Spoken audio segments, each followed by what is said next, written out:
Hello, and welcome to TLC time.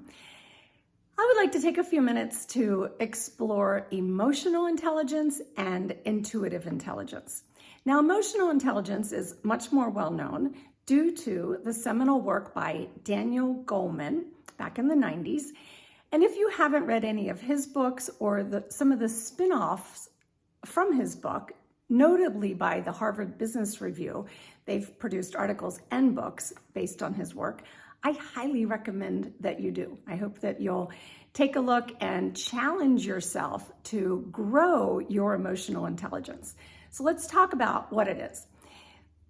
First and foremost, self-awareness. And that's key because the self-awareness is your ability actually to know whether or not you're succeeding at the other four or not. So self-awareness is that a little bit deeper than just straight up being aware of what's going on with yourself, but being aware of your moods, your emotions, your drives, and even how those moods, emotions, and drives affect you, affect the work that you do, and affect those around you, loved ones and coworkers.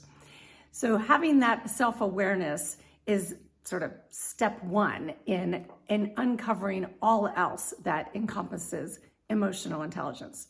So next is emotional regulation. So being able to regulate impulses, moods, emotions in the moment and suspend judgment.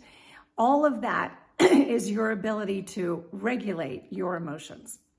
Motivations. So motivation, being able to set a goal and persistently go after that goal is what motivation is about. Empathy.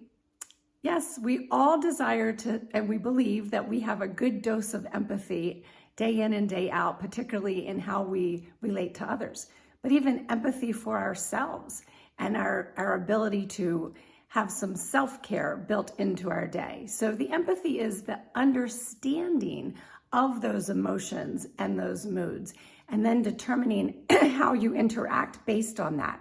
So how you treat others with a sensitivity to their moods and their emotions and what might activate them.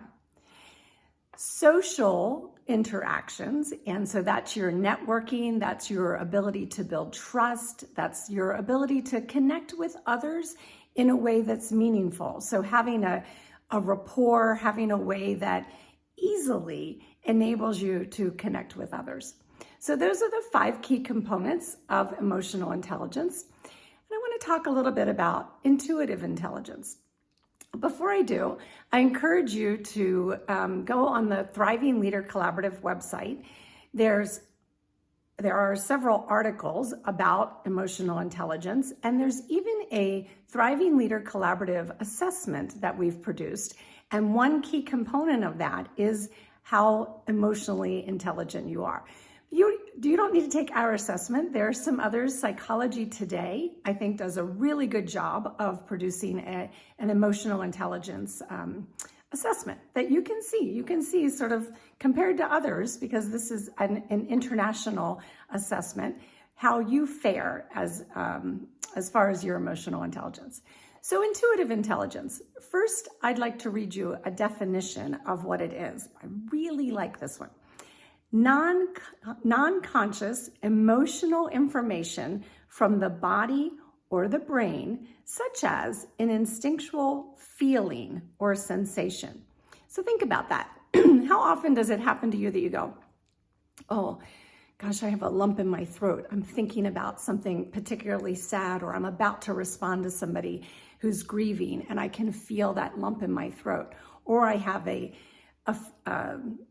that same lump perhaps, or some feeling of a lump in my chest. You know, something is really clenching, causing me to clench my chest. And maybe even for me, I get sweaty palms. So I can be in a conversation and start to think about something or anticipate what's the person is talking about or what they're going to ask about.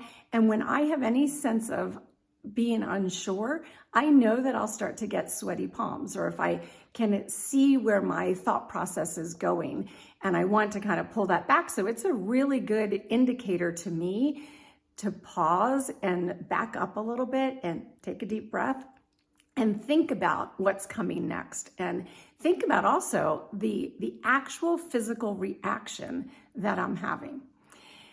So there are lots of ways to tap into our intuitive intelligence. Again, we have some resources on the website, a couple of articles that myself or my colleague Lisa Solis DeLong have written. But in those articles, we cite other references that, scholarly articles that have brought about some science behind intuitive intelligence. But I want to share a couple of things that I've learned recently. One is that as a human, we can take in and observe and feel, sense 40 bits of information per second. So when I first learned that, I thought, oh my gosh, I'm looking around this room now and I'm hearing things, I'm smelling things, I'm feeling things, 40 bits per second. That seems like a lot. That just seems like information overload. However, our subconscious can take in 20 million bits of information per second. That's right, 20 million bits of information. So think about that. Doesn't that convince you that our bodies, our senses, all of our senses are receiving this information subconsciously and to some degree reacting to it? That's our intuition. That's our knowing or our sensing of something that's not really data driven. Like we can't say, I know this for sure because of X. It's more about how we are perceiving it. And we need to trust that our subconscious, our senses can assist us with that information. I wrote an article about how to improve upon your intuitive and your emotional intelligence, and that hinges on curiosity, asking yourself and asking those around you really great questions, but particularly if you're desiring to upskill yourself with emotional and intuitive intelligence, it's asking yourself these probing questions. I hope that you'll have a look and dig deeper into really what makes you tick on a daily basis. So start there with yourself internally, with what you know about yourself and you know to be true and you feel to be true, and then start to use that information in how you interact with others. I hope you found this helpful, and I'll see you again next week.